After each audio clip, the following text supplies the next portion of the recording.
diet excommunicati daemones, in virtute storum factorum Dei I was nomini. like you once.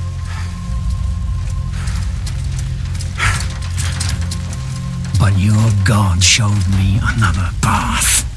Messias, Emmanuel, Soter, Sabaoth, Agios, Inkyros, Athanatos, Jehovah, Adonai. That's why the power of your God cannot destroy.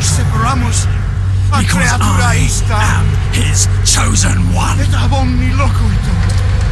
Ubi fuerunt haec nomina et digna Dei, precipimus vobis, at queligamus vos ut non habietus. Ut potestatem per pestem, nec per aliquod, quondamque maleficium nocere incantationem neque, in anima nec in corpore.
In ages long past, there was once a warrior who was both noble and brave beyond all measure.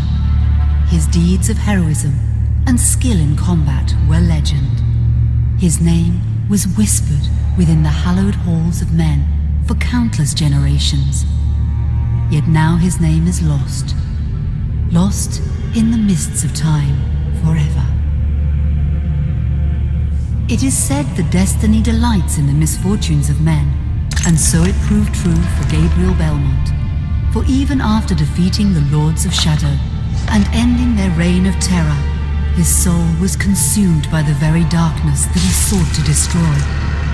As that ancient prophecy foretold, whomsoever defeats the Lords of Shadow will sit upon their throne to rule as the Prince of Darkness.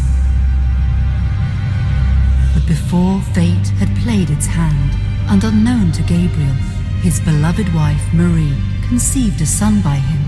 The Brotherhood of Light warned her of that ancient prophecy and the terrible fate which lay before her husband. So, with heavy heart, she concealed her pregnancy. For it is written that only the blood of that lineage has the power to defeat the Prince of Darkness.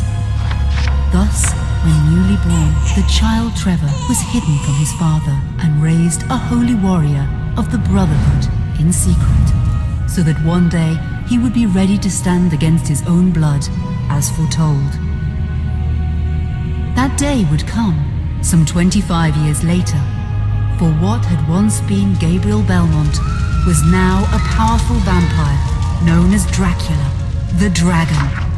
The Brotherhood of Light fought against the onslaught of his dark armies, which laid waste to towns and villages across the land, but to little avail.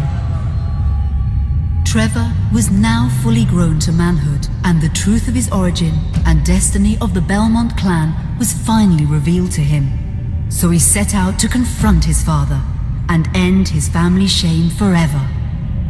But Trevor failed and was mortally wounded in the confrontation with his father. He was no match for Dracula's terrible power. Yet, as he lay dying, Trevor finally revealed his true identity. Dracula was driven mad with grief and rage over the revelation. He desperately sought to save his dying son by giving him his own lifeblood. But it was too late, or so he thought. Dracula buried his son within the walls of his great castle, and then swore bloody vengeance upon the world. Raising an army of creatures beholden only to him, he struck with fury and merciless cruelty at humanity. He vowed to hunt God's children for all eternity. But fate still had one last card to play.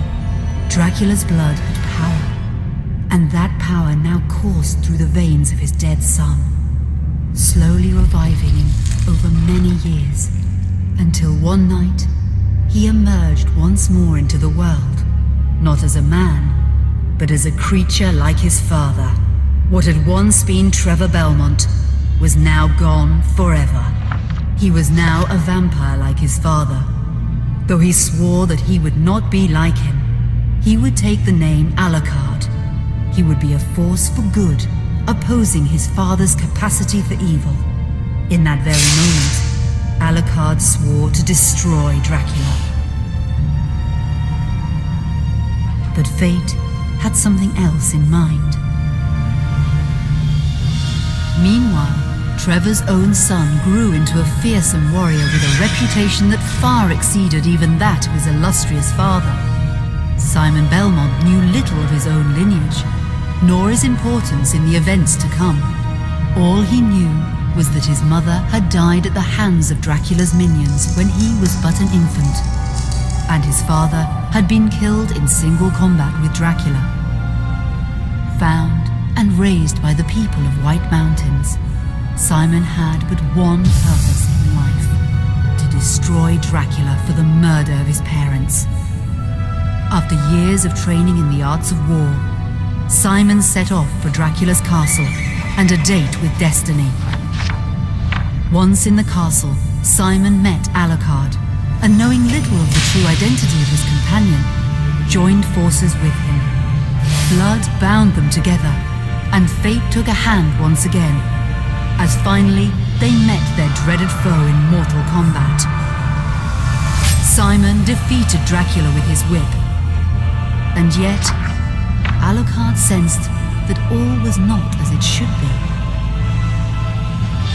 Dracula would return.